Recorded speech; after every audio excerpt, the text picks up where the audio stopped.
Selamat datang kembali teman-teman di Dunia Tokusatsu. Kali ini AA ingin memberikan pembahasan terbaru ya dari Kamen Rider Revice episode 4 yang semakin seru dan semakin dramatis ya di episode 4 ini. Oh, dan by the way, AA ingin memberikan informasi yang mungkin penting tak penting ya, karena di sini nantinya kedepannya AA, nah itu sebutan baru dari identitas diri saya sendiri ya. Jadi nanti di setiap video itu nama diri sendiri ini, nama pribadi sendiri itu disebutnya AA ya, bukan Mimin lagi. Jadi gak ada mimin gitu. Jadi kedepannya itu bakal pakai AA ya, identitas saya gitu ya, sebagai pemilik channel Dunia Tokusatsu ini gitu. Baiklah, kalau begitu teman-teman, kita akan langsung saja membahas Kamen Rider Revice episode 4 yang berjudul Cinta Saja Tidak Cukup, Iblis Berbahaya Muncul. Seperti yang kita duga teman-teman, si Ayaka inilah yang merupakan sosok di balik wanita berkerudung misterius di episode 3 dan 4 ini. Kita bisa mengetahui bahwa ada 6 tubuh buat ngebangkitin si Gifu-sama, kata si Aguirrela. Gile ya teman-teman, jumlahnya banyak banget ini ya, untuk bisa menumbalkan buat ngebangkitin si Gifu-sama. Dan katanya orang yang cocok untuk dijadikan tumbal itu adalah orang-orang yang sama seperti Furio dan Ortega. Kita akan membahas masalah ini di pembahasan selanjutnya. Di episode ini kita diperlihatkan lagi dengan bincang-bincang santuy si Daiji bersama si Toku fans sejati kita, yaitu George. Kenapa Toku fans sejati? Loh iya, itu sudah jelas karena di episode ini si George ternyata memiliki segudang collectible item milik Bandai. Mulai dari koleksi SH figure, koleksi helm rider, sampai ke CSM belt Kamen Rider ya. Gile ini ya, si George udah kayak karyawan Bandai, punya collectible item sebejibun banyak seperti ini.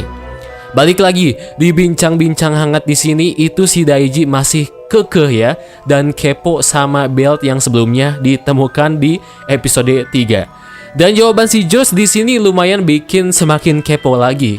Kata si George, si Daiji ini butuh mengupdate diri dia sendiri bila dia ingin menggunakan belt tersebut. Update seperti apa yang dimaksud si George ini? Apakah belt ini memiliki efek samping yang sangat kuat, berbeda dengan Revice Driver? Makanya si George ini menyuruh si Daiji untuk upgrade diri sebelum menggunakan Revice Driver tersebut. Atau mungkin maksud si George ini, si Daiji harus bisa menyesuaikan diri dia sendiri dengan belt terbaru tersebut.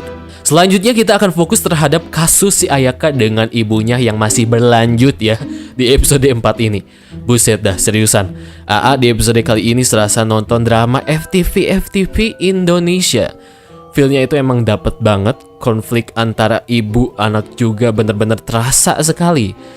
Ekspresi si Ayaka yang benci alias kesel ya di beberapa scene itu beneran dapet banget nuansa-nuansa kebenciannya. Acungi jempol banget lah sama si aktris yang memerankan si Ayaka ini.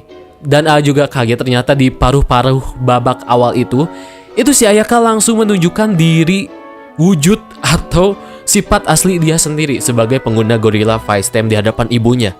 Alih-alih ingin membuat ibunya ini memperhatikan dia karena teman-teman tahu gitu ya, Ayaka ini selalu dikucilkan atau tidak dipedulikan ibunya. Malah sebaliknya teman-teman. Itu ibunya si Ayaka malah semakin kaget dan teriak dengan si Ayaka yang seperti itu dengan meneriaki Bakemono. Si Ayaka udah jelas-jelas ketika diteriaki semacam itu bukannya nambah seneng, malah menjadi ya sifat si Ayaka ini gitu, kebenciannya terhadap ibunya. Dan tanpa berpikir panjang juga si Ayaka langsung hensin menjadi Deadmans. Ternyata benar dugaan AA di video sebelumnya, si Ayaka ini bukan melahirkan Deadmans, tapi Ayaka sendiri yang akan menjadi Deadmans itu sendiri. Proses Ayaka menjadi Deadmans itu disebut sebagai Deadmans fase kedua. Jadi untuk menjadi Deadmans fase kedua ini, si pelaku harus membuat kontrak dengan iblis yang dilahirkan oleh si pelaku tersebut, yang di sini adalah si Ayaka. Kalau sudah melakukan kontrak, terciptalah Deadmans baru yang dimana Deadmans itu gabungan antara manusia dengan Deadmans yang diciptakan dari Vice-time tertentu.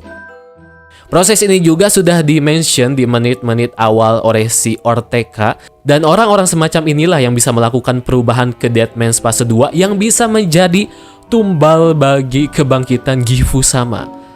Atau kata si Aguirrela, menjadi anaknya si Gifu-sama. Membahas Deadman's fase kedua. Wadaw ya. Di episode ini si Ayaka fase kedua itu beneran serem banget ya. Horor bisa dibilang. Suara senandung si Ayaka itu beneran bikin merinding disco. Apalagi AA nonton episode ini ketika si Ayaka jadi Deadman's itu pakai headset ya. Makin merinding lagi.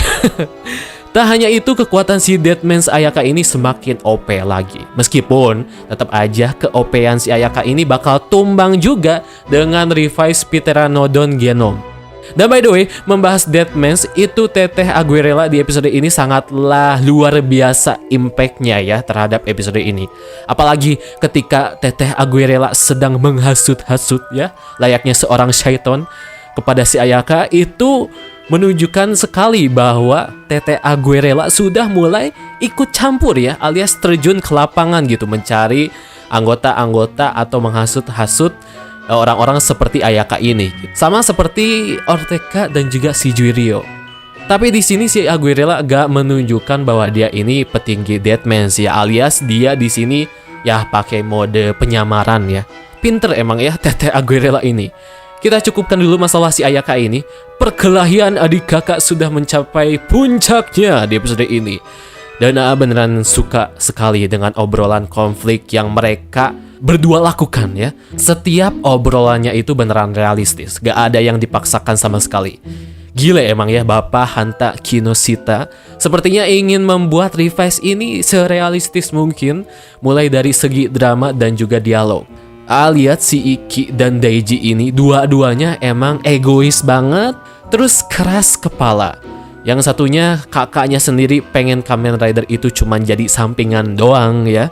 Yang satunya lagi adiknya itu ingin Kamen Rider itu adalah sebuah kewajiban ya, kewajiban penting gitu. Dan emang bener kata si Daiji, kalau si Iki ini bisa menjadi Kamen Rider gitu ya, Kamen Rider sesungguhnya, dia kemungkinan akan bisa menyelamatkan beberapa nyawa manusia di episode-episode sebelumnya. Nah, masalah nyawa manusia di adegan curhat bersama Mama Dede, curhat dong. Maksudnya adegan curhat bersama Yukimi Igarashi, ibunya si Iki dan Daiji. Itu sekali lagi Mama si Iki memberikan sebuah motivasi dan dialog percakapan yang sangat luar biasa. AA suka banget dengan dialog yang dilontarkan si Mama Iki ini. Singkat, padat, jelas poin yang ingin disampaikan Mama si Iki ini. Manusia itu gak ada yang sempurna. Mau Kamen Rider, Power Ranger, Ultraman, apapun itu, kalau basicnya manusia, ya tetap manusia gitu. Penuh kesalahan, tidak ada yang kuat, pasti lemah semua, kata mamahnya si Iki. Sungguh luar biasa mamanya si Iki. Mungkin selama di rumah sakit, hobinya itu pasti menonton acara motivasi ya, kayak Mario Teguh dan semacamnya. Habisnya bijak sekali kata-kata yang dilontarkan mamanya si Iki ini. Tapi enggak sih, scene ini memang menunjukkan bahwa sosok ibulah yang paham betul dengan kondisi anak-anaknya, dan sosok ibulah yang lagi-lagi menjadi tempat yang terbaik untuk curhat ya bagi anak-anaknya, mengeluarkan segala keluh kesah kehidupannya. Balik lagi ke konflik ibu anak teman-teman. Sekali lagi AA melihat konflik si Ayaka dengan ibunya ini sudah serasa seperti konflik FTV ya. Apalagi itu si Ayaka udah teriak-teriak yang memang sepertinya dia ini udah kesel banget sama ibunya. Terus bagian scene beda alam pun itu sama ya, kerasa banget gitu percakapan antara dialog ibu dan anak ini. Cuman balik lagi sepertinya si Bapak Hanta Kinoshita ini ingin memperlihatkan di episode ini bahwa ibu itu memiliki peran yang sangat penting di keluarga. Menyentuh banget emang ya scene penyelesaian ibu dan anak ini. Oh iya, ada satu kalimat yang Mimin suka ketika di scene ini yang dilontarkan oleh si Iki, yaitu dia bilang seperti ini. Karena aku orang nomor 1 di Jepang yang suka ikut campur masalah orang. Ini ya kalimat yang AA tunggu-tunggu selama AA nonton series Kamen Rider. Basically apa yang diucapkan Iki ini emang menunjukkan sifat para karakter MC ya di setiap series Kamen Rider. Yang sudah jelas MC mana yang gak pernah ikut campur masalah orang gitu. Sudah jelas pasti ikut campur. Dan si MC kita ini kali ini beneran memberitahu bahwa dia ini selain ingin menyelamatkan orang, di samping itu juga dia sekaligus ya ikut campur dengan masalah orang tersebut gitu. Hanta Kinoshita sepertinya ingin membuild ya sang MC kita secara realistis dalam memandang sesuatu dan bertindak sesuatu. Dan by the way, itu ketika scene ceramah no jutsu, si Vice malah santuy kalem di pojokan pojokan tangga sembari nonton segmen ceramah no jutsu ya antara ibu dan anak. Lucu banget emangnya si Vice ini. Biasanya dia ini cerewet mampus kalau ada sesuatu itu, tapi di sini enggak ya, dia malah diam mojok di deket tangga. Gak terduga emang si Vice ini bakal ngelakuin seperti ini. Dan selanjutnya kita akhirnya bisa melihat debut dari Kamen Rider Revised Pteranodon Genom yang menurut AA sangatlah luar biasa, pakai keren banget. Udah mah formnya keren dan menjadi favorit sejauh ini. Debutnya apalagi, itu keren mampus sumpah ya. Alus pisan lah pokoknya. Karena di sini teman-teman tahu Pteranodon Genom ngambil desain atau form dari Faiz Excel. Jadi si Revised di sini punya kemampuan kecepatan yang sangat luar biasa layaknya Faiz Excel. Sequence Revi menaiki hopper bike terus terbang ke sana kemari itu beneran bagus. Tapi Mimin acungi jempol karena adegan sequence ini dibuat seintens mungkin. Apalagi di sini kita bisa melihat betapa lincahnya hoverbike si Revi ini. Apalagi si Revi yang bisa loncat ke sana kemari gitu ya, nempel di atas gedung, berlari-larian ke sana kemari gitu di atas gedung. Itu beneran keren banget ya. Sebenarnya scene sequence ini hampir mirip 11-12 dengan sequence episode 101. Apalagi ketika scene Rider Kick itu mungkin merupakan callback ya dari Kamen Rider Zero One, Rider Kick-nya si Zero One di episode pertama. Masalah Rider Kick, ternyata Rider Kick si Revi ini bisa memberikan dampak tersendiri bagi si Ayaka ya. Khususnya di sini itu Rider Kick-nya si Iki atau si Revi bisa memisahkan tubuh si Ayaka dari Deadman dia sendiri. Semua itu berkat saran dari si Toku fans tercinta kita, yaitu si George, yang dia bilang di sini bahwa manusia yang sudah menjadi Deadman fase kedua itu bisa diselamatkan kembali atau dipisahkan dengan Rider Kick dari si Revi. Dan yang terakhir teman-teman, kita bisa lihat si Iki akhirnya menandatangani kontrak untuk menjadi Kamen Rider Revised. So basically Iki sudah dikatakan resmi ya, telah menjadi Kamen Rider Revised. Tapi tunggu dulu, ada sesuatu ketika si Iki ini menyetujui kontrak tersebut. Teman-teman bisa lihat foto yang di situ ada si Iki dan Daiji yang sedang memegang lembaran kontrak sah si Daiji sebagai anggota Phoenix. Itu tiba-tiba di penglihatan si Vice, si Iki ini seakan menghilang ya. Ini masih belum jelas maksudnya apa ya. Tapi kalau menurut AA, adegan ini itu mengartikan bahwa ketika Iki menandatangani kontrak dengan Phoenix ya sebagai Kamen Rider Revised, kemungkinan eksistensi atau keberadaan dia sebagai Iki itu perlahan-lahan akan menghilang. Atau mungkin selama ini ketika Iki menggunakan Revised Driver, itu ada efek sampingnya. Mungkin efek sampingnya itu Iki akan kehilangan eksistensinya sebagai seorang manusia. Dan mungkin si Vice ini sadar akan hal itu. Makanya si Vice di sini bilang, oh seperti itu. Seolah-olah si Vice ini tahu bahwa hal ini akan terjadi. Entah apa yang akan terjadi sama Iki, yang jelas di sini si Vice terlihat sangat senang. Gimana nih menurut teman-teman?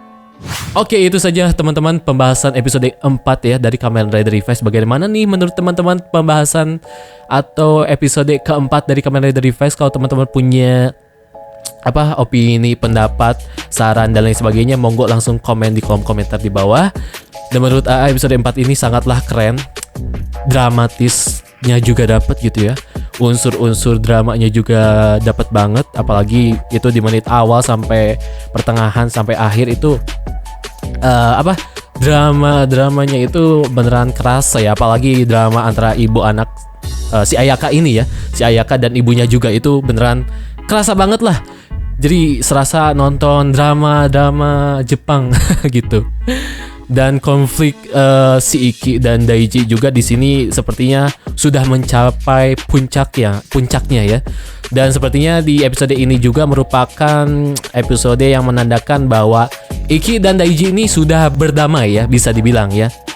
Karena teman-teman juga lihat itu di ending episode 4 ini, itu si Daiji dan Iki ini seperti ya sudah akrab lagi gitu ya, sudah berdamai karena si Iki sudah menandatangani kontrak ya dari Phoenix ya untuk menjadi Kamen Rider Revice seutuhnya. Jadi bisa dibilang setelah Iki melakukan kontrak itu ya si Daiji udah happy ya, udah smile karena tindakan si Iki ini. Karena ya basically teman-teman tahu selama 4 episode ini inti masalah si Daiji dan Iki ini mengenai mengkontrak ya menjadi Kamen Rider, seperti itu ya teman-teman. Dan untuk pembahasan Kamen Rider Evil, Mimin akan bahas di video terpisah karena takutnya pembahasan si Evil ini kepanjangan ya di video ini. Jadi Mimin pisah saja karena nanti di video tersebut memberikan teori-teori, pendapat-pendapat, asumsi-asumsi terkait si Kamen Rider Evil ini gitu ya. Kalau begitu teman-teman, terima kasih yang sudah menonton dari awal sampai akhir. AA pamit undur diri. Terima kasih yang sudah menonton dan sampai jumpa.